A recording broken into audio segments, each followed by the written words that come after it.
ഒന്നാം പിണറായി സർക്കാരിന് മുതൽക്കൂട്ടായതും തുടർ ഭരണത്തിലേക്ക് വഴിവെട്ടിയതും ആലപ്പുഴയിലെ CPM നേതാക്കളായിരുന്നു.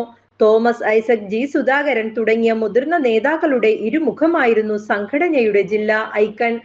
പക്ഷേ കാലം മാറി. ആലപ്പുഴയിലെ CPM ഇന്ന് പിണറായിക്ക് ഏറ്റവും തലവേദനയായ രാഷ്ട്രീയ ഭൂമികയായി മാറി. അടിത്തട്ടിളകിയ സംഘടനാ സംവിധാനം കാരണം നേട്ടമുണ്ടാക്കിയത് BJP ആണെന്ന വസ്തുത CPM സംസ്ഥാന നേതൃത്വത്തിന് മുന്നിൽ പല്ലിളിച്ച് കാണിച്ചു. ഇപ്പറഞ്ഞ തോമസ് ഐസക്കും ജി സുധാകരനും ഒരുപോലെ പിണറായി വിമർശനവുമായി രംഗത്തെത്തി. ഇത്രയും ആയതോടെ ആലപ്പുഴയിലെ സംഘടനയെ തന്റെ വരുതിയിൽ നിർത്തി രക്ഷയൊരുക്കാൻ പാക്കേജ് നിർദ്ദേശിച്ചിരിക്കുകയാണ് പിണറായി വിജയൻ. പരാജയത്തിന് പിന്നാലെ വിമർശന പാത തെരഞ്ഞെടുത്ത തോമസ് ഐസക്കിനെ പിണറായി അനുനയിപ്പിക്കും. പത്തനംതിട്ട തോൽവിയെ തുടർന്ന് പിണറായിക്കും സർക്കാരിനും എതിരെ വിമർശനങ്ങളുമായി ഐസക് രംഗത്തു വന്നിരുന്നു.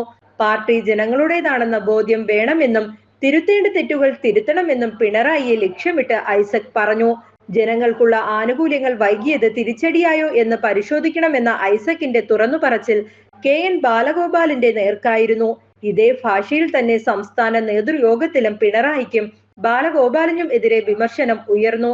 ക്ഷേമ പെൻഷൻ മുടങ്ങിയതും ജീവനക്കാരുടെയും പെൻഷൻകാരുടെയും ആനുകൂല്യങ്ങൾ മുടങ്ങിയതും ബാലഗോപാലിന്റെ ധനകാര്യ മാനേജ്മെന്റിന്റെ വീഴ്ചയാണെന്ന അഭിപ്രായമാണ് ഐസക് വെച്ചു പുലർത്തുന്നത്.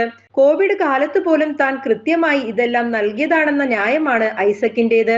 എന്നാൽ തുടർച്ചയായി വിമർശനങ്ങൾ തുടരുന്ന മുൻ മന്ത്രി ജി സുധാകരനെ അനുനയിപ്പിക്കേണ്ട എന്ന നിലപാടിലാണ് പിണറായി. ഇതിന്റെ ഭാഗമായാണ് അമ്പലപ്പുഴ MLA H സലാം ജി സുധാകരനെതിരെ അതിശക്തമായ വിമർശനങ്ങളുമായി രംഗത്ത് വന്നത്. മുഖ്യമന്ത്രിയുമായി അടുത്ത ബന്ധമുള്ളയാളാണ് H സലാം. ഐസക്കും സുധാകരനും ഒരുപോലെ പിണങ്ങി നിന്നാൽ പണിയാകുന്നത് പിണറായിക്കാണെന്ന് വ്യക്തമായതോടെയാണ് ഒരാളെ കൂടെ കൂട്ടിയും രണ്ടാമത്തെയാളെ തള്ളിയുമുള്ള നീക്കം. അടുത്ത നിയമസഭാ തെരഞ്ഞെടുപ്പിൽ ആലപ്പുഴയിൽ നിന്നും മത്സരിക്കുന്നത് തോമസ് ഐസക് ആയിരിക്കും. കഴിഞ്ഞ തവണ ഇതേ സീറ്റിൽ ഐസക്കിന് ആഗ്രഹമുണ്ടായിരുന്നുവെങ്കിലും ചിത്തരഞ്ജനെ രംഗത്തിറക്കി പിണറായി അതിനെ വെട്ടി. ഐസക്കിന്റെ ഭൂരിപക്ഷം കിട്ടിയില്ലെങ്കിലും ചിത്തരഞ്ജൻ ജയിച്ചു കയറി. പുതിയ നീക്കമനുസരിച്ച് H സലാമിന്റെ അമ്പലപ്പുഴയിലേക്ക് ചിത്തരഞ്ജനെ തട്ടും. അമ്പലപ്പുഴ നിയോജക മണ്ഡലത്തിലാണ് ചിത്തരഞ്ജന്റെ വീട്. അമ്പലപ്പുഴയോട് H സലാം പറയും. ജി സുധാകരന് എതിരെ നേർക്കുനേർ പോരാടുന്ന സലാം ഇനി അമ്പലപ്പുഴ നിന്നാൽ ക്ലച്ച് പിടിക്കില്ല എന്ന് നന്നായി അറിയാവുന്നത് പിണറായിക്കാണ്. സലാമിനെ കായംകുളത്ത് മത്സരിപ്പിക്കും. കായംകുളം MLA പ്രതിഭ ഹരിക്ക് സീറ്റ് ഉണ്ടാവുകയില്ല. തുടർച്ചയായി 2 തവണ മത്സരിച്ചവർക്ക് സീറ്റ് നൽകില്ല എന്ന നിലപാടിൽ പ്രതിഭ ഹരിക്ക് സീറ്റ് നഷ്ടപ്പെടും. പിണറായിയുടെ ആലപ്പുഴ പാക്കേജിന് അനുകൂലമായാണ് ഐസക്കിന്റെ പ്രതികരണം. ഭരണം കിട്ടിയാൽ വീണ്ടും ധനകാര്യമന്ത്രി ആകാം, അല്ലെങ്കിൽ പ്രതിപക്ഷ നേതാവ് കസേരയിൽ കണ്ണുവെക്കാം. ഐസക്കിന് ലഭിക്കുന്നത് പാർട്ടിയിലെ ഉറച്ച നേതൃസ്ഥാനമാണെന്ന് ഉറപ്പാണ്.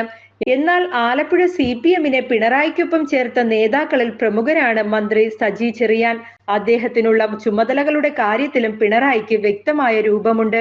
ഇതേക്കുറിച്ച് സജി ചെറിയാനുമായുള്ള ചർച്ചകളിലാണ് മുഖ്യമന്ത്രി. ആലപ്പുഴയ്ക്ക് പുറത്തേക്കുള്ള നിയോഗങ്ങളിലാണ് സജി ചെറിയാനെ കുറിച്ച് മുഖ്യമന്ത്രി കണക്കു കൂട്ടുന്നത് എന്നാണ് ലഭിക്കുന്ന സൂചന.